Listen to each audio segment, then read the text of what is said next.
మహాభారతంలో ఎన్నో కథలు ఎన్నో మలుపులు, కాని కొన్ని సంఘటనలుంటాయి. అవి మొత్తం చరిత్ర గతినే మార్చేస్తాయి. అలాంటిదే ఈ కథ. చూట్టానికి కేవలం ఒక పాచికల ఆటలా మొదలైంది. కాని ఆ ఒక్క ఆటే ఒక మహాసామ్రాజ్యాన్ని కూల్చేసింది, ఒక భయంకరమైన యుద్ధానికి దారితీసింది. పదండి, ఈరోజు మనం ఆ కథలోకి కాస్త లోతుగా వెళ్ళి చూద్దాం. ఆ సమయానికి పాండవుల వైభవం అబ్బో మాటల్లో చెప్పలేం. వాళ్లప్పుడే రాజసూయ యాగం పూర్తిచేశారు. ఇంద్రప్రస్థమైతే స్వర్గంలా వెలిగిపోతోంది. ధర్మరాజు చక్రవర్తిగా కీర్తించబడుతున్నాడు. వాళ్ల కీర్తి, వాళ్ల సంపద, అధికారం చూసి దేవతలు కూడా అసూయపడేంత ఉన్నత స్థితిలో ఉన్నారు. అంత పర్ఫెక్ట్గా ఉన్నట్టు అనిపించింది. కాని విధి ఎప్పుడు ఎలా ఉంటుందో ఎవ్వరూ ఊహించలేరు కదా. వాళ్ల వైభవమే, ఆ కీర్తే వాళ్ల పతనానికి కారణమవుతుందని ఎవ్వరూ అనుకోలేదు. ఒకే ఒక్క సాయంత్రం, ఒకే ఒక్క ఆట, పాచికలతో ఆడిన ఆ ఆట వాళ్ల అఖండ సామ్రాజ్యాన్ని, వాళ్ల గౌరవాన్ని, చివరికి వాళ్ల జీవితాల్నే తలకిందులు చేసేసింది. సరే, ఇంత ఘోరమైన ఆటకు అసలు బీజం ఎక్కడ పడింది? అదెక్కడో కాదు, ఒక అద్భుతమైన రాజభవనంలో అసూయతో మండిపోతున్న ఒక రాజకుమారుడి గుండెల్లో మొదలైంది. పాండవుల మయసభను చూడటానికి దుర్యోధనుడు వెళ్లాడు. అమ్మో, ఆ వైభవం చూసి అతనికి కళ్ళు చెదిరిపోయాయి. కాని ఆ మాయా నిర్మాణంలో పాపం తికమక పడ్డాడు. నేల అనుకుని నీళ్లలో పడ్డాడు, ద్వారమనుకుని గోడను గుద్దుకున్నాడు. అతని అవస్థ చూసి ద్రౌపది, పాండవులు నవ్వేరు. అంతే, ఆ నవ్వు అతని గుండెల్లో మంటలా రగిలింది. ఆ అవమానం, ఆ అసూయ అతన్ని కాల్చేయడం మొదలుపెట్టింది. ఆ ఆవేదన ఎంతగా పెరిగిపోయిందంటే ఇక తట్టుకోలేకపోయాడు. వెంటనే తన మామ శకుని దగ్గరికి వెళ్ళి, మామా, నేను వాళ్ల వైభవాన్ని చూసి తట్టుకోలేకపోతున్నాను. ఎలాగైనా సరే వాళ్ల సంపద నా సొంతం కావాలి. ఏదైనా ఉపాయం చెప్పు అన్నాడు.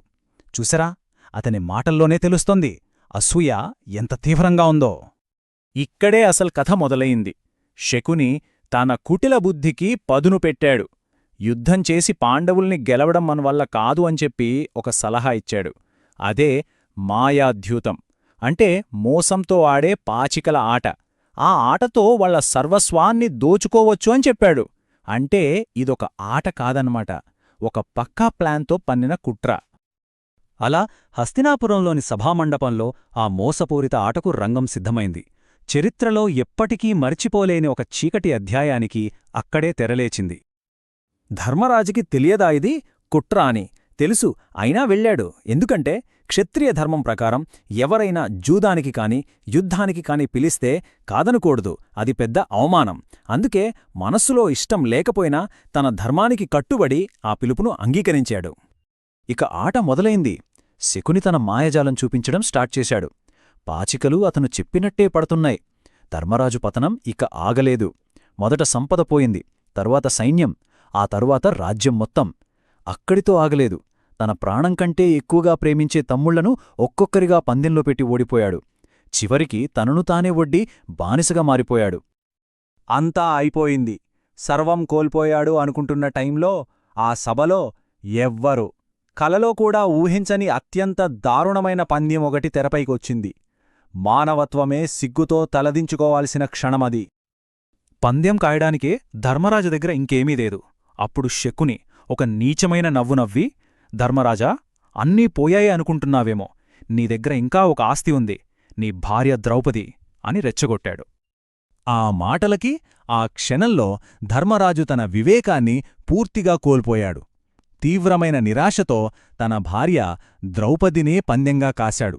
శకుని మాయ మళ్లీ గెలిచింది. పాండవుల సామ్రాజ్ఞి ఆ క్షణం నుండి కౌరవులకు బానిసగా మారిపోయింది. కౌరవులు ఆమెను సభకు తీసుకురమ్మని ఆజ్ఞాపించారు. అప్పుడు ద్రౌపది ఒకే ఒక్క ప్రశ్న అడిగింది. కాని ఆ ప్రశ్న సభను నిశ్శబ్దంలో ముంచేసింది. ఆమె అడిగిందిదే, ఆయన మొదట తనను తాను ఓడిపోయాడా, లేక నన్నా? ఒకసారి తనే బానిసైపోయాక ఇక నన్ను పందెంలో పెట్టే హక్కు ఆయనకెక్కడిది? ఇది మామూలు ప్రశ్న కాదు, ధర్మానికే వేసిన ఒక సవాల్. సభలో ఉన్న పెద్దలు, పండితులు ఎవరూ ఆ ప్రశ్నకు సమాధానం చెప్పలేకపోయారు. ద్రౌపది ప్రశ్నతో ఆ సభ మొత్తం ధర్మ సంకటంలో పడిపోయింది. కాని అక్కడ ధర్మం ఓడిపోయింది, అహంకారం గెలిచింది, అధికారం మదం విజృంభించింది. దుర్యోధనుడు ఆజ్ఞాపించాడు. దుశ్శాసనుడు వెళ్ళి అంతఃపురంలో ఉన్న ద్రౌపదిని జుట్టు పట్టుకుని నిండు సభలోకి అత్యంత కిరాతకంగా ఈడ్చుకొచ్చాడు. ఆ ఒక్క దృశ్యం చాలు ఆ సభలో ధర్మం చచ్చిపోయిందని చెప్పడానికి. మరి సభలో ఉన్న పెద్దల సంగతేంటి? ధర్మానికి ప్రతీకులుగా నిలవాల్సిన భీష్ముడు, ద్రోణుడు, విదురుడు వీళ్ళంతా ఘోరాన్ని చూస్తూ సిగ్గుతో తలలు దించుకున్నారు. అంతే. వాళ్ల మౌనమే ఆ నేరంలో వాళ్లను కూడా భాగస్వాముల్ని చేసింది. దుర్యోధనుడి ప్రోత్సాహంతో దుశ్శాసనుడు ఆమె వస్త్రాలను తొలగించడానికి ప్రయత్నించాడు. ఆ క్షణంలో సభలో అందరూ ఉండి కూడా ఎవరూ లేనట్టే. మానవ సహాయం పూర్తిగా విఫలమైంది. అప్పుడు ద్రౌపది తన ఇద్దరు చేతులు వదిలేసి ఆకాశం వైపు చూస్తూ మనస్ఫూర్తిగా కృష్ణుణ్ణి ప్రార్థించింది. ఓ గోవిందా, ఓ కృష్ణా, ఆర్తత్రాణపరాయణ, నన్ను రక్షించు. అది మామూలు ప్రార్థన కాదు, అది ఒక ఆర్తనాదం. ఆ పిలుపు ద్వారకలో ఉన్న కృష్ణుడికి చేరింది. ఆ ఆర్తనాదానికి సమాధానం వచ్చింది. దుశ్శాసనుడు ఆమె చీరను లాగుతున్నాడు. కాని లాగుతున్న కొద్దీ వస్త్రం వస్తూనే ఉంది, అంతులేకుండా. లాగి లాగి అలసిపోయి కింద పడిపోయాడు. ఒక దైవిక అద్భుతం ద్రౌపది మానాన్ని కాపాడింది. ధర్మాన్ని రక్షించడానికి ఆ దేవుడే జోక్యం చేసుకున్న క్షణం అది. ఈ అద్భుతం ద్రౌపదిని కాపాడింది. కాని జరిగిన అవమానం పాండవుల గుండెల్లో ప్రతీకార అగ్నిని రగిలించింది. ఇక ఆ సభలోనే భవిష్యత్తులో జరగబోయే మహాయుద్ధానికి పునాదులు పడ్డాయి. భయంకరమైన శపథాలు అక్కడే చేయబడ్డాయి. అందరికన్నా ముందు భీముడు ఆగ్రహంతో ఊగిపోతూ లేచి నిలబడ్డాడు. ఆ సభ దద్దరిల్లెలా గర్జించాడు. ఈ సభలో ఉన్నవారంతా వినండి. యుద్ధంలో ఈ నీచుడు దుశ్శాసనుడి ఛాతీని చీల్చి ఆ రక్తాన్ని తాగుతాను. ఎంత భయంకరమైన శపథం! భీముడు అంతటితో ఆగలేదు. ద్రౌపదిని అవమానిస్తూ తన తొడ చూపించిన దుర్యోధనుడివైపు తిరిగి, ఇంకా ఈ పాపాత్ముడైన దుర్యోధనుడి తొడలను నా గదతో విరగ్గొడతాను అని మరో భీకరమైన ప్రతిజ్ఞ చేశాడు. భీముడి శపథాలు, సభలో కనిపిస్తున్న చెడు శకునాలు, వీటన్నిటికీ ధృతరాష్ట్రుడు భయపడిపోయాడు. తన కొడుకులకి కీడు జరుగుతుందని భయపడి చివరికి జోక్యం చేసుకున్నాడు. ద్రౌపదిని పిలిచి వరాలిచ్చి ప్రసన్నం చేసుకున్నాడు. పాండవులు కోల్పోయిన రాజం, సంపద అన్నీ తిరిగిచ్చేశాడు. దీంతో అంతా సర్దుకున్నట్టే అనిపించింది. కాని ఆ ప్రశాంతత ఎంతోసేపు నిలవలేదు. దుర్యోధనుడి పగ చల్లారలేదు. కౌరవుల కుట్ర ఇంకా ముగియలేదు. నిజానికి పాండవుల కష్టాలు అప్పుడే మొదలయ్యాయి. దుర్యోధనుడు మళ్లీ తన తండ్రి మీద ఒత్తిడి తెచ్చాడు. పాండవులను ఇంకొక్కసారి ఆటకు పిలిచాడు. ఈసారి పన్యం చాలా సింపుల్. ఓడిపోయిన వాళ్లు 12 సంవత్సరాలు అరణ్యవాసం, ఆ తర్వాత 1 సంవత్సరం అజ్ఞాతవాసం చెయ్యాలి. ఊహించినట్లే శకుని మోసం ముందు ధర్మరాజు నిలవలేకపోయాడు. పాండవులు మళ్లీ ఓడిపోయారు. కఠినమైన అరణ్యవాసానికి బయలుదేరారు.